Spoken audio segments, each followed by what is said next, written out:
Hello, my name is Dr. Ashwini Wag, consultant doctor Dermatrix Jalgaon branch. आज आपल्या सोबत आहेत one of the best result असणारे आणि हायली सॅटिस्फाईड पेशंट ज्यांचं आपण 2023 मध्ये हेअर ट्रान्सप्लांटचं सर्जरी केलं होतं, मिस्टर ऋषिकेश धर्माधिकारी सर. नमस्कार.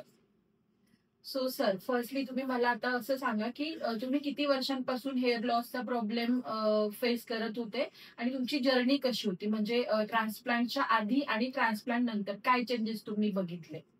2020 साली सगळ्यांना माहिती होतं की कोविड आला होता आणि कोविडच्या वेव्ह मध्ये मी 2 वेळा शिकार झालो होतो कोरोनाचा. त्यामुळे बऱ्यापैकी माझा हेअर लॉस झाला होता. त्यानंतर माझं डाएट प्रॉपर नसल्यामुळे हेअर लॉस झाला होता आणि सगळ्यात मेन गोष्ट म्हणजे मॅडम, मला डोक्यामध्ये सिबोरिया प्रकार झाला होता. त्याच्यामुळे खूप सारा माझा हेअर लॉस होत होता. आणि डॉक्टर राजेंद्र पाटलांना भेटायच्या आधी मी कमीत कमी 8 ते 9 क्लिनिक्स फिरलो होतो. म्हणजे मग जळगाव म्हणू नका, पुणे म्हणू नका, मुंबई म्हणू नका, बँगलोर म्हणू नका किंवा अजून वेगवेगळ्या ठिकाणी जो काही काही सांगायचे ते सगळे उपाय मी करतो. मग ते आदिवासी तेल म्हणा किंवा दुसरं काही म्हणा, अगदी घरी बनवलेलं तेल म्हणा, मी सगळं वापरून बघत होतो, पण मला काहीच फरक पडत नव्हता. मग कॉन्फिडन्स लूज होणे, तरुण वयामध्येच लोक टकला टकला चिडवणे, म्हातारा म्हातारा चिडवणे, या गोष्टी माझ्यासोबत होत होत्या. मग एक दिवशी राजेंद्र पाटील सरांना भेटलो. त्यांना सगळी माझी केस समजावून सांगितली. त्यांनी मला विश्वास दिला की हे सगळं आजकालच्या युगामध्ये कॉमन, म्हणजे विशेषतः जे माझ्या वयाचे जे यंग पीपल्स आहेत किंवा ज्यांचं डाएट प्रॉपरली स्वतःची काळजी घेत नाही. आजकाल कसं असतं ना, जे सहज मिळतं त्याची काळजी कोणी घेत नाही. आणि त्यातलं सगळ्यात मोठं उदाहरण म्हणजे आपल्याला केस हे सहज मिळाले, त्याच्यावर कोणीच काळजी घेत नाही. तसं मी एक होतो, मी काळजी घ्यायचो नाही. बऱ्यापैकी माझं बार्डनेस येऊन गेलेला होता आणि कॉन्फिडन्स पूर्ण लूज होता. पण सरांनी सुरुवातीला मला काही मेडिकेशन दिले, त्याच्यामध्ये माझा सिबोरिया कमी केला आणि आम्ही एक तारीख ठरवली होती ज्याच्यामध्ये माझं ट्रान्सप्लांट व्हावं. तर ट्रान्सप्लांटच्या वेळेस पण त्यांनी मला बऱ्यापैकी धीर दिला. ट्रान्सप्लांट झालं. ट्रान्सप्लांट झाल्यानंतर पण माझा कॉन्फिडन्स कमीच होता की म्हणतात ना, लगेच रिझल्ट नाही येत, वर्ष 1.5 वर्ष लागतो किंवा वेट करावा लागतो त्याच्यामध्ये पण मी बऱ्यापैकी माझा कॉन्फिडन्स लूज करून टाकला होता. तर तेव्हा पण डॉक्टरांनी कंटिन्यू कन्सल्टेशन घेऊन किंवा वेळोवेळी फॉलोअप घेऊन किंवा डर्मॅटिकचे इतर डॉक्टरांनी पण मला बऱ्यापैकी धीर देऊन माझा कॉन्फिडन्स बूस्ट करायचं काम केलं होतं. हा माझा खूप मोठा फरक आहे बिफोर आणि आफ्टर. तुम्ही आता आम्हाला हे सांगा की डर्मॅट्रिक्स मध्ये ट्रान्सप्लांट केल्यानंतर तुम्ही किती सॅटिस्फाईड आहात आणि ट्रान्सप्लांट नंतर तुमच्या बाल टू बोन जर्नी मध्ये तुमच्या करिअर मध्ये तुम्ही काही चेंजेस जाणवले का? बर, खूप मोठा प्रश्न विचारताय मॅडम तुम्ही मला. हेअर ट्रान्सप्लांट नंतर ऍक्च्युली जे आता तुम्ही शब्द वापरला बाल टू बोल्ड, खरंच माझी जर्नी तशीच आहे. मी आधी अक्षरशः मला माझे मित्र टकला चिडवायचे, मी आता जसं सांगितलं तुम्हाला.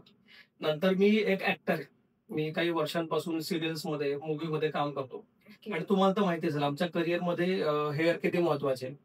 त्यामुळे एखादा जर माझ्या वयाचा जो ऍक्टर आहे तो टकला असेल तर त्याला ऑब्व्हियसली कोणाचे रोल मिळणार, एक तर वडिलांचे किंवा म्हाताऱ्याचे, ऑब्व्हियसली असंच होणार आहे.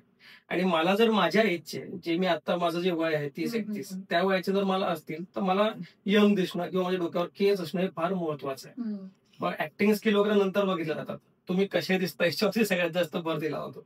तर गंमत अशी झाली, हेअर ट्रान्सप्लांटच्या आधी मला असेच रोल ऑफर होत होते की ज्याच्यामध्ये माझं वय आहे आता 30 आणि मला 45 किंवा 50 किंवा एखाद्याचा काका, हिरोचा मित्र, पण मग मित्र पण हिरोच्या वयापेक्षा जास्त, असे रोल ऑफर होत होते.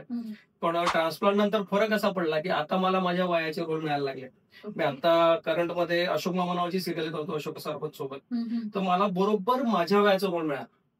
आणि यामुळे जो कॉन्फिडन्स बूस्ट होतो किंवा स्वतःला आरशात बघताना जो कॉन्फिडन्स फील होतो किंवा आपले घरचे आपल्याला सांगतात की अरे छान दिसतो, किंवा एखादा मित्र थांबवून विचारतो फरक पडला, काय केलं तू, तर हे जेव्हा एक एक गोष्ट रिव्हील होत जाते किंवा असं उलगडत जातं ना, फार समाधान मिळतं. आणि मी, तुम्ही म्हणाला पहिला प्रश्न विचारला किती समाधानी आहे, तर मी प्रचंड समाधानी आहे. आधी माझ्या मनामध्ये जेवढे मिथ होते किंवा ज्या शंका होत्या त्या सुरुवातीला खूप जास्त प्रमाणात होत्या. म्हणजे इव्हन ट्रान्सप्लांट झाल्यानंतर पण काही महिने मला रिझल्ट येत नव्हता, जो की साहजिक आहे. ते शेडिंग फेज का काहीतरी शेडिंग फेज मध्ये असताना थोडासा हेअर लॉस पेशंटला जाणवतो. तर शेडिंग फेज मध्ये मी रोज डॉक्टरांना फोन करायचो की सर मी परत टाकला होता, सर आपला फेल झाला, सर असं झाला, सर तसं झाला. मी प्रचंड घाबरलेलो होतो. पण मग हळू जसा रिझल्ट मिळत गेला, डॉक्टरांनी काही माझे जीएफसीचे सेशन पण घेतले. त्याच्यामुळे पण खूप सारा फायदा झाला आणि बऱ्यापैकी फरक आहे. नाहीतर मी आज एवढा कॅमेरा समोर बोलू शकलो नसतो. एवढा प्रचंड लाजायला लागलो होतो, कॉन्फिडन्स लूज झाला होता. तर खूप फरक पडला. ओके. सो एकंदरीत ट्रान्सप्लांट नंतर तुम्हाला खूप जास्ती कॉन्फिडंट फील होतंय. सो मला अजून एक विचारायचं की जसं तुम्ही आधी म्हटले की तुम्ही खूप फिरले होते किंवा खूप ट्रीटमेंट साठी प्रयत्न केले किंवा खूप ट्राय केलं होम रेमेडीज किंवा इतर काही गोष्टी. सो तुम्हाला असं का वाटलं की डर्मॅट्रिक्सलाच आपण हेअर ट्रान्सप्लांट करायला हवं, म्हणजे तुम्ही डर्मॅट्रिक्सच का चूज केलं? याच्या मागे बरेच कारण आहेत. म्हणजे एक तर खूप हायजिनिक पद्धत, चांगले ट्रेन डॉक्टर. नंतर इथे विशेषतः मला भूल तज्ञ जे तुम्ही मागवले होते प्रत्येक पेशंटसाठी, ते तुम्ही कंपल्सरी केलं होतं. बऱ्याच ठिकाणी मला ही पण ऑफर दिली गेली होती की तुम्ही 10,000 कमी द्या, आपण भूल तज्ञ मागवणार नाही, आम्हीच तुम्हाला एनेस्थेशिया देऊन देऊ.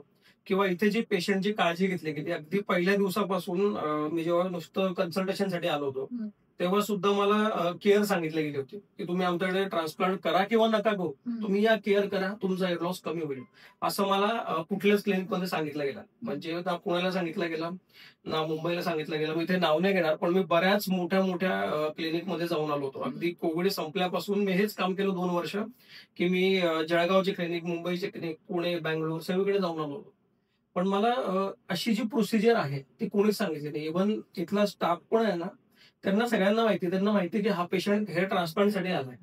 तर त्याला विचारतात की, म्हणजे मला एक किस्सा आठवतो मॅडम.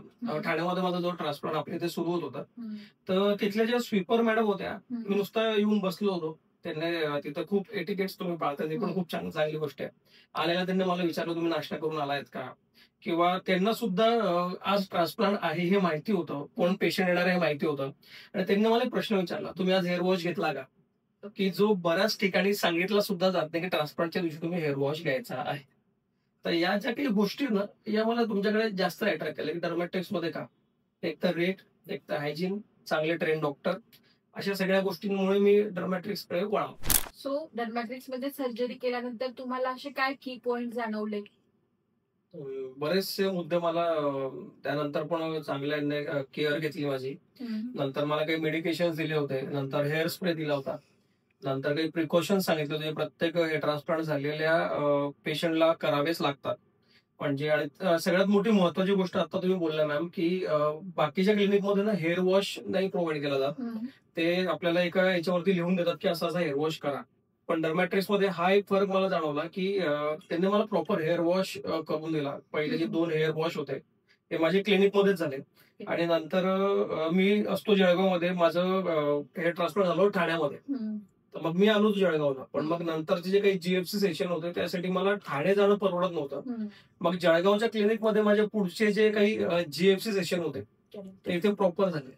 तर त्या दिवशी सुद्धा माझ्या लक्षात की जेव्हा पहिलं माझं जीएफसी सेशन सुरू होतं, डॉक्टरांनी सुद्धा व्हिडिओ कॉलवरती म्हणा किंवा फोनवरती म्हणा प्रॉपर गायडन्स करून की हा पेशंट असा आहे, याच्यासाठी अशी काळजी घ्यावी लागेल, याची अशी केस आहे. म्हणजे असं नाही की जळगावच्या क्लिनिकला गेल्यावरती ठाणेवाल्यांचा संबंध संपला. हा जो एक विशेष गोष्ट आहे ही मला इथे खूप आवडते. म्हणजे आज 2023 नंतर 2025 मध्ये सुद्धा मी इथे येऊन एवढं बोलण्याचं कारण हेच आहे की आतापर्यंत सुद्धा एक जे मैत्रीपूर्ण वातावरण म्हणा किंवा जे जोडलं गेलेलं आहे, म्हणजे पेशंट आणि डॉक्टर एवढं नातं नाही राहील. बरेचसे मला जळगाव डर्मॅट्रिक्स म्हणा किंवा ठाणे डर्मॅट्रिक्स म्हणा सगळेजण ओळखायला लागलेत. सगळेजण व्यवस्थित विचारतात, सगळेजण फीडबॅक देतात की अरे तुम्ही आता चांगले दिसता, आता तुम्ही छान दिसता. हा जो एक फरक पडत जातो किंवा हे जे रिलेशनशिप बिल्डअप केलं जातं ना, हे खूप चांगलं डर्मॅट्रिक्स मध्ये. नंतर 10 दिवसांचा तर मला डेली फोन यायचा की सर तुम्ही आज काय खाल्लं, सर तुम्ही आज काय काय प्रिकॉशन घेतले, किंवा सर तुम्हाला काही त्रास तर होत नाही ना. हे म्हणजे आतापर्यंत मला कोणत्याही क्लिनिकमध्ये नाही जाणवलं किंवा त्यांनी सांगितलं सुद्धा नव्हतं. हा एक आपला वेगळा फरक मला जाणवला. आणि नंतर विशेष गोष्ट म्हणजे जेव्हा ठाण्याचे डॉक्टर जेव्हा जळगावला व्हिजिटला यायचे, स्वतः राजेंद्र पाटील सर, ते स्वतः मला सांगायचे की तुला आज वेळ आहे का. आतापर्यंत मी असं बघितलंय की डॉक्टर सांगतात की आज माझी अपॉइंटमेंट घ्या. इथे उलट होतं, इथे हे विचारायचे की तुम्हाला वेळ आहे का, आम्ही अवेलेबल त्या दिवशी होतो. आणि जळगावच्या क्लिनिकमध्ये सुद्धा माझे काही जे प्रॉब्लेम मी फेस करत होतो, जसं शेडिंग फेज म्हणा किंवा सिबोरिया सारखा जो प्रकार मला झालेला होता तो म्हणा, तर डॉक्टर स्वतः आले की पहिले जे जुने पेशंट आहे किंवा ज्याचा ट्रान्सप्लांट झालेला आहे त्याचा फॉलोअप घ्यायचा. म्हणजे त्यांनी मला वाऱ्यावरती नाही सोडून दिलं. आणि त्यांनी मला पर्सनल नंबर पण दिला होता की माझा कधी कॉन्फिडन्स लूज झाला तर तू माझ्याशी बोल. मला एकदा आठवतो, मी डॉक्टरांना रात्री 1 वाजता फोन केला होता. तेव्हा सुद्धा ते काहीतरी सर्जरी आटपूनच आले होते आणि जेवायलाच बसले होते, तरी पण मला त्यांनी व्यवस्थित 22 मिनिटांचा वेळ दिला. हे मी मेन्शन करतो इथे. हा एक फरक आहे डर्मॅटिक्स आणि बाकीच्या क्लिनिकमध्ये. थँक्यू सो मच सर तुमच्या व्हॅल्युएबल फीडबॅकसाठी. Being a well known face of Jalgaon, मला हा तुमचा व्हिडिओ माझ्या यंग जनरेशन सोबत नक्कीच शेअर करायला आवडेल, जेणेकरून तुमच्या मनात ज्या शंका होत्या तशा त्यांच्याही शंका कुशंकांचे ह्या व्हिडिओ थ्रू निरसन होईल. नक्कीच मॅडम, नक्की करा. आणि थँक्यू सो मच. माझ्याकडून पण तुमच्या पूर्ण टीमला खूप खूप धन्यवाद. तुम्ही मला ठाण्यामध्ये चांगली सर्व्हिस दिलीच, प्लस जळगावमध्ये सुद्धा तुम्ही चांगले वेल ट्रेन डॉक्टर, वेल ट्रेन तुमचा स्टाफ आहे. जळगावचा पण खूप पोलाईट स्टाफ आहे. आणि जसं ठाणे आणि जळगाव हे कंपॅरिझन आम्ही करूच शकत नाही. तर खूप खूप धन्यवाद. आणि या व्हिडिओच्या माध्यमातून मी माझ्यासारख्या यंग जनरेशनला किंवा अनेक पेशंटला सांगू इच्छितो की जसं तुम्ही पुण्या मुंबईमध्ये चांगले चांगले क्लिनिक बघतात, आपल्या जळगावमध्ये डर्मॅट्रिक्स नावाचं विसंजी नगरला खूप चांगलं क्लिनिक सुरू झालंय. तर तुम्ही नक्की एकदा व्हिजिट करा. आणि दुसरी गोष्ट अशी की हा कोणताही पेड प्रमोशन नाहीये. मी माझ्या आनंदासाठी, मी माझ्या सॅटिस्फॅक्शनसाठी किंवा मी यांच्याकडून जेवढे सॅटिस्फाईड झालोय त्यासाठी माझ्या मर्जीने हा फीडबॅक द्यायला तयार झालेलो आहे. हे नक्की आवर्जून लक्षात घ्या. धन्यवाद. Thank you so much sir.